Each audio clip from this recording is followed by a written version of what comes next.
ഒന്ന് നോക്കിയോ. പട്ടിക്കാട് ബസ് സ്റ്റോപ്പിനടുത്തല്ലേ എത്തിക്കണ്ടേ? ആ ഭാഗത്തായിട്ടുള്ള സ്റ്റേഷനറി കടയിൽ എൻ്റെ ഒരു കൂട്ടുകാരൻ വഴി ഞാൻ ഒരു കത്ത് അവിടെ കൊടുത്ത് ഏൽപ്പിച്ചിട്ടുണ്ട്.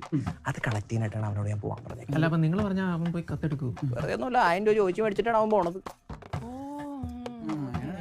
ഇപ്പം എന്തായാലും കുളിച്ചൊരുങ്ങി അവൻ ഇറങ്ങി വരും. അവൻ്റെ കൂടെ നിങ്ങളാണ് കയറി പോയിക്കോ. അല്ല, ആ കാര്യം നമ്മൾ എന്നിട്ട് അവിടെ ചെന്ന് എന്താ കാണിക്കാൻ പോണെന്ന് പറഞ്ഞേ? അത് നിങ്ങൾ പറഞ്ഞ പോലെ അവിടെ ചെന്ന് ഈ കത്ത് ആദ്യം മേടിക്കും. എന്നിട്ട് ജോജോ പ്രാങ്സ്റ്റേഴ്സ് പറഞ്ഞ പോലെ കൃത്യം 11 മണിയാകുമ്പോൾ തിരിച്ച് ബസ് കയറാനെന്നുള്ള വ്യാജേന പട്ടിക്കാട് ബസ് സ്റ്റോപ്പിൽ ഇവനെ നമ്മൾ എത്തിക്കുന്നു. അവിടെ കാത്തിരിക്കുന്ന അവരുടെ ടീമിന് നമ്മൾ ഇവനെ അങ്ങോട്ട് പ്രാങ്കാൻ ഇട്ട് കൊടുക്കുന്നു. അവന്മാർ ഇവനെ അറഞ്ചാൻ പുറഞ്ചാൻ പ്രാങ്കുന്നു. നമ്മൾ സിറ്റുവേഷൻ അനുസരിച്ച് അങ്ങോട്ട് ബിഹേവ് ചെയ്യുന്നു. എന്നിട്ട് നമ്മളെല്ലാം കൂടെ അവനെ പറ്റിച്ച് പേടിപ്പിച്ച് വിറപ്പിച്ച് ചമ്മിച്ച് നാട്ടിക്കും. അങ്ങനെ ചമ്മി നാറിയിരിക്കും വേണ്ടല്ലോ. ആ കത്തൊന്ന് പൊട്ടിച്ച് വായിക്കാനോട് പറയാനോടാ. കത്തിലെന്താ? വേറെ ഒന്നുമല്ല, ഇതൊരു സാമ്പിൾ മാത്രം. ഒറിജിനൽ പണി അടുത്ത മാസം 20-ന്. ജാഗ്രതയായി. എടാ, ഡയലോഗല്ല ഇതുണ്ടാക്കുന്ന ഇമ്പാക്റ്റിലാണ് കാര്യം. അതായത് ഇങ്ങനൊരു അവസരത്തിൽ അവന്